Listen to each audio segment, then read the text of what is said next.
అంతుచిక్కని రహస్యంగా మారిన గ్రహాంతర వాసులపై ఎన్నో ఊహాగానాలు వస్తుంటాయి. గ్రహాంతర వాసులు ఉన్నారని, ఫ్లయింగ్ సాసర్స్ లో అప్పుడప్పుడు భూమిపైకి వస్తుంటారని తరచూ వార్తల్లో వినిపిస్తుంటుంది. వీటికి సంబంధించి వైరల్ వీడియోలు కూడా సోషల్ మీడియాలో చక్కర్లు కొడుతుంటాయి. అయితే అమెరికాలోని అతి రహస్యమైన ఏరియా 51 కో ఏలియన్స్ కు సంబంధం ఉందని అంటుంటారు. ఈ క్రమంలోనే ఏలియన్స్ పై అమెరికా మాజీ అధ్యక్షుడు బరాక్ ఒబామా కీలక వ్యాఖ్యలు చేశారు.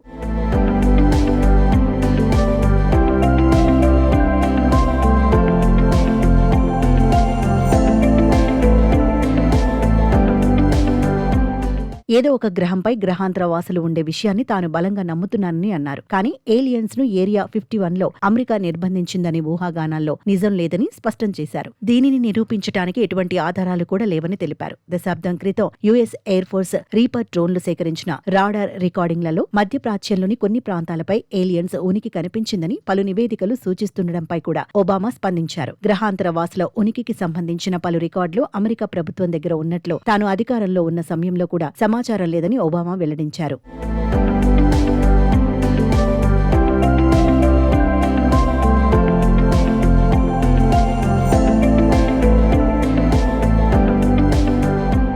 అయితే అమెరికాలోని నెవాడాలో ఉన్న ఏరియా 51 అత్యంత రహస్య ప్రాంతం. ఇక్కడ అమెరికా సైన్యం, శాస్త్రవేత్తలు, ఆయుధాలు సహా పలు రకాల టెక్నాలజీలను పరీక్షిస్తారు. సైనిక శిక్షణ కూడా ఇస్తారు. ఈ స్థావరాన్ని 1955లో ఏర్పాటు చేశారు. నెవాడా ఎడారిలో 200 కిలోమీటర్ల విస్తీర్ణంలో ఇది ఉంది. ఇక్కడ గతంలో లాక్హీడ్ మార్టిన్ U-2 నిఘా విమానాలను పరీక్షించారు. ఆ తర్వాత నుంచి పలు రహస్య ఫైటర్ జెట్ల పనితీరును ఇక్కడ అంచనా వేశారు. ఒకప్పుడు ఇక్కడ ఉపగ్రహ చిత్రాలు తీయడంపై నిషేధం ఉండేది. కానీ ఇప్పుడు దానిని తొలగించారు. కాగా ఇటీవలి యుఎస్ అధికారులు గుర్తించలేని ఓ ఫ్లయింగ్ సాసర్ ఫుటేజ్ ను విడుదల చేశారు. దీంతో ఏలియన్స్ ప్రచారం మరింత తీవ్రమైంది. గతంలో ఆ వీడియోలను చూశానని ఒబామా అన్నారు. అయితే ప్రభుత్వం వివరించలేని విధంగా అవి కదులుతున్నట్లు తెలిపారు. అయినా గ్రహాంతర వాసులను దాచినట్లు ఇప్పటికీ ఎటువంటి ఆధారాలు లేవని అమెరికా మాజీ అధ్యక్షుడు ఒబామా స్పష్టం చేశారు.